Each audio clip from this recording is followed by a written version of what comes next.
ஒரு 16 வயசு பெண்ணுக்கு இப்படி ஒரு சம்பவமா அப்படின்ற மாதிரி இந்த படம் பார்க்கும்போது உங்களுக்கு வந்து தோணும்.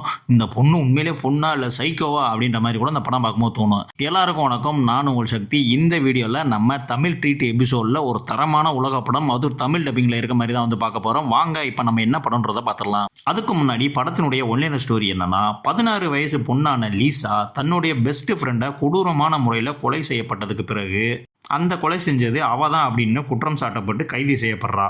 அது மட்டும் இல்லாமல் ஒரு எலக்ட்ரானிக் பிரேஸ்லெட்டையும் வந்து பார்த்தீங்கன்னா வீட்டுக்கு அவளே வச்சு அந்த பொண்ணை வந்து லாக் பண்ணி வச்சிடறாங்க. ஏன்னா அந்த பொண்ணு வந்து இன்னும் 18 வயசு ஆகலை, அதனால வீட்டுக்கு அவளே வந்து அவங்கள வந்து அரெஸ்ட் பண்ணுறாங்க. இந்த லீசா மீதான விசாரணை கோர்ட்டுக்கு வருது. அவள் உண்மையிலேயே அவருடைய தோழியை கொலை செஞ்சாலா இல்லை குற்றமற்றவளா அப்படின்ற மர்மத்தையும் அந்த ட்விஸ்ட்டும் தான் இந்த படத்தினுடைய ஒன்லைனர் ஸ்டோரி. ஒரே ஒரு கோர்ட் ரூமை மட்டும் வச்சுக்கிட்டு சும்மா ஸ்க்ரீன் பிளேல விளையாடி இருப்பானுங்க. அதுதான் இந்த படம். இந்த படத்தினுடைய பேர் என்ன அப்படின்னு பார்த்தீங்கன்னா, இந்த படம் 2020 ரிலீஸ் ஆன எ கேர்ள் வித் எ பிரேஸ்லெட். அவங்க உண்மையிலே வந்து பார்த்தீங்கன்னா ஸ்க்ரீன் பிளே சும்மா தாறு மாதிரி தக்காளி சோறா பண்ணியிருப்பாங்க. எந்த இடத்துலையுமே சீனா மூவ் பண்ணாமல் ஜஸ்ட் கான்வர்சேஷன்லேயே வந்து ஸ்க்ரீன் பிளேவை கொண்டு போனது செம்ம சூப்பராக வந்து இருக்கும். நீங்கள் ஒரு டைரக்டராக இருக்கீங்க, லோ பட்ஜெட்லேருந்து உங்களுக்கு ஒரு படம் எடுக்கணும் அப்படின்னா இந்த படத்தை பாருங்கள். எப்படி ஒரு லோ பட்ஜெட்டில் இப்படி ஒரு தரமான த்ரில்லர் படத்தை வந்து கொடுக்க முடியும் அப்படின்றது வந்து உங்களுக்கே வந்து புரியும். இந்த படம் ரொம்ப நேரம்லாம் இல்லைங்க, மிஞ்சி போனால் 1.5 மணி நேரம் தாங்க. அந்த 1.5 மணி நேரத்தில் ஒரு பரபரப்பான சீட்டச் த்ரில்லர் படம் பார்க்கணும் அப்படின்னா கண்டிப்பாக இந்த படத்தை வந்து நீங்கள் வந்து பார்த்துடலாங்க. இந்த படத்தில் ஃபுல்லாகவே வந்து பார்த்தீங்கன்னா கோர்ட்லேயே தான் வந்து மூவ் ஆகும்.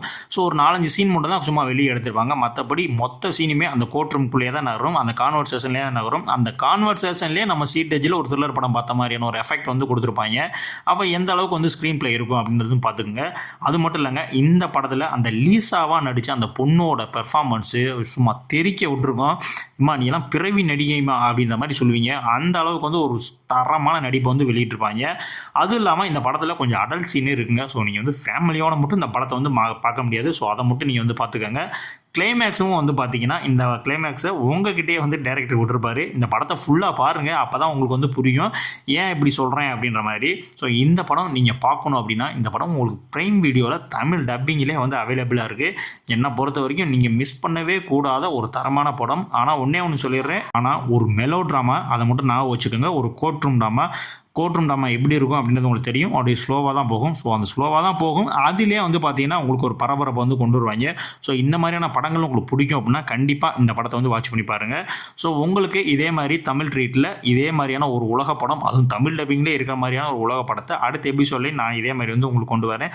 அதுக்கு முன்னாடி நம்மளுடைய சேனலை சப்ஸ்கிரைப் பண்ணாமல் இருந்தீங்க அப்படின்னா கண்டிப்பாக நம்மளை வந்து சப்ஸ்கிரைப் பண்ணிக்கோங்க. நம்மளுடைய சேனல் பெரிய சேனலாக இல்லை, சின்ன சேனலாக தான். ஸோ நீங்களாம் சப்ஸ்கிரைப் பண்ணால் தான் நம்மளுடைய சேனல் மென்மேலும் வளரும். ஸோ இதே மாதிரியான தமிழ் ட்ரீட் எபிசோடில் அடுத்தவங்களும் சந்திக்கிறேன். நன்றி.